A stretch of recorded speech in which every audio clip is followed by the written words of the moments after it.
Di antara sekian banyak nabi yang diutus oleh Allah Subhanahu wa Ta'ala, ternyata terdapat beberapa nabi yang diyakini masih hidup hingga saat ini dan akan tetap hidup sampai hari kiamat. Berikut ini adalah nabi-nabi yang diyakini masih hidup hingga saat ini dan kisahnya. Nabi pertama yang masih hidup, yaitu Nabi Idris alaihissalam.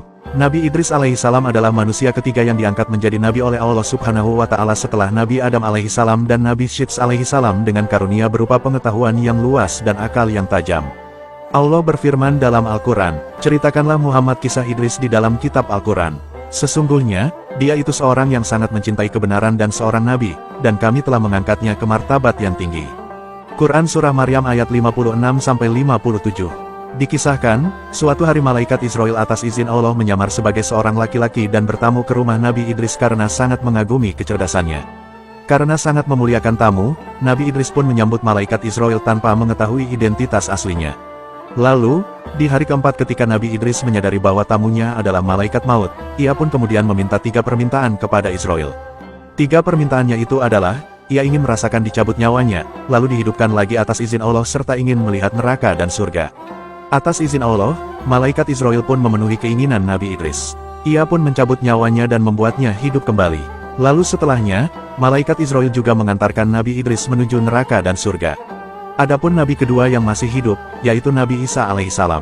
Nabi Isa alaihissalam adalah putra dari Siti Maryam yang diutus sebagai rasul untuk kaum Bani Israel yang menyembah berhala.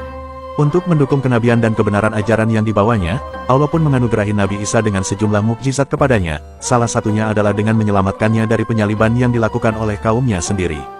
Nabi Isa lantas diangkat ke langit oleh Allah Subhanahu wa Ta'ala. Kelak menjelang hari kiamat, Nabi Isa akan turun untuk membunuh Dajjal dan membuktikan kebenaran yang sesungguhnya. Adapun nabi ketiga yang masih hidup, yaitu Nabi Khidir alaihissalam. Nabi Khidir tidaklah termasuk ke dalam salah satu nabi dari 25 nabi dan rasul yang wajib diimani. Meskipun begitu, kisahnya termaktub dalam surah Al-Kahfi ayat 60-82 sebagai guru dari Nabi Musa alaihissalam. Nabi Khidir dipercaya masih hidup hingga saat ini karena dahulu berhasil meminum air kehidupan. Namun, tidak ada satupun manusia yang mengetahui lokasi pasti Nabi Khidir alaihissalam saat ini. Nabi Khidir diyakini hidup abadi di laut atau di pinggiran pantai. Namun, ada perbedaan pendapat mengenai apakah Nabi Khidir masih hidup atau sudah wafat. Sebagian ulama berpendapat bahwa Nabi Khidir masih hidup sebagai manusia yang dikhususkan Allah. Nabi Khidir adalah seorang nabi yang pernah hidup di zaman Nabi Musa. Dalam berbagai tradisi Islam, Nabi Khidir digambarkan sebagai utusan, nabi, atau wali yang menjaga laut, mengajarkan ilmu rahasia, dan membantu mereka yang berada di dalam kesulitan. Ada banyak sekali orang-orang solih yang pernah ditemui oleh Nabi Khidir alaihissalam. Nabi Khidir biasanya menyamar dan jarang menampakkan wujud aslinya.